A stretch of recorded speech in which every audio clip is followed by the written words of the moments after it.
People, welcome back to Yard and Abroad TV. Please remember to hit the subscribe button, turn on post notification, like, comment, share, and subscribe. As I said, if you're not familiar with this channel, we talk about issues in Jamaica, the Caribbean, and the whole world, people. Me pray every time I feel can't do no different. Swear me have a win. That's why I'ma try again. Wagwan people, wagwan, welcome back to my channel. I want to thank each and every one of you guys for subscribing. Please like, comment, and share. And once again, I appreciate everyone's support. And please watch the complete video as usual, people. So today we're going to talk about another wanted man in Jamaica that was gunned down by the police force, by the Jamaica Constabulary Force. People, I'm not going to lie now, for the past month or probably 2 months, we have to give the Jamaica Constabulary Force and the JDF for the work that they have been doing. I'm not gonna lie, they have been putting in work and they're taking people that need not to be on the street. They're getting rid of them. They're taking them off the street, people. These men are linked to numerous murders from Preke Boy to Terminator, and the list goes on. And this was another one, people. This was another wanted man that was linked to like 15 murders, the JCF said. He was linked to 15 murders, people. So people, it's the High Command of the Jamaica Constabulary Force is lauding the work of the investigators that led to the killing of one of Jamaica's most notorious gangsters.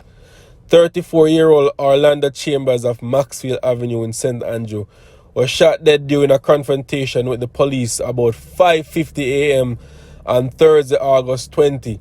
I'm not gonna line up people, them I go for them in them early morning hours, 3 o'clock and them 5 o'clock hours. At that time, them I go for them people. Police said Chambers was listed as a person of interest in more than 15 murders, shootings, and other violent crimes that date back to January 2019 in the parish. The targeted operation that led to Chambers' death was the culmination of months of coordinated investigative work from detectives in St. Ann and the corporate area, spanning teams from Specialized Operations SWAT and the Counter-Terrorism Organization Crime Unit. Hailing the work of the officers, Deputy Commissioner of Police in charge of the crime portfolio, Fitz Bailey, noted that the people of St. Ann are breathing a sigh of relief following the news that a ruthless gangster who wreaked havoc on their lives and livelihood is no more. Police said Chambers has been at the center of an ongoing feud between rival gangs in St. Ann for some time,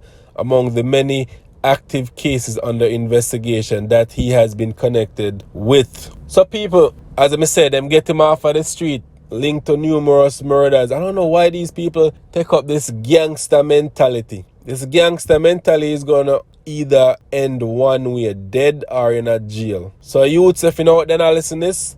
If you not think about being a gangster, just know say you're not gonna end up dead or you're not gonna end up spending the rest of your life in a jail. Alright. Some of the cases under investigation that he's been linked to are connected with the August 2019 double murder of Lancelot White, O.C. Buckwan, and Kemar Thomas, both of Parry Town in Notorious. Both men were at a shop drinking when they were attacked by two men who shot and killed them. The killings were organized by Chambers to end an ongoing matter in the courts. You see me, I say, people? Crazy. The April 2020 double murder of Omar Beckford, O.C., otherwise called Omi, and Shenarda Gaynor, otherwise called Zidane, both of Kellington, Parry Town. Their deaths were organized and executed by Chambers as a result of an ongoing gang feud and related to accusation that Gaynor informed the police of gang activities. So somebody was informing police that there was gang activities going on,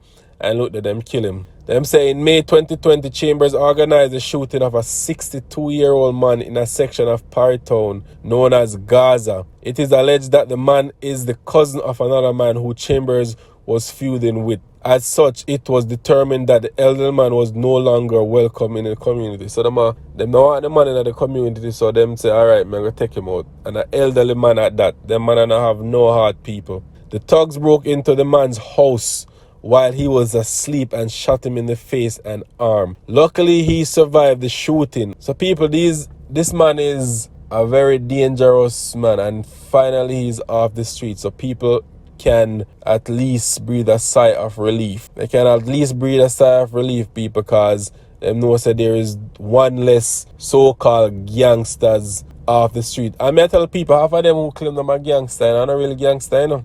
Them just go up to somebody and do something and determine, say, that lifestyle them want to live, people. Me not gonna lie, that's what them do. I'm not gangster. Some of them are coward, or they are killer of innocent people. Innocent people, because them not like them. Yo, big up, as I said, big up the JCF, big up the JDF, big up everybody who played a part in this, and one less person on the streets terrorizing people. Well done, Jamaica, well done.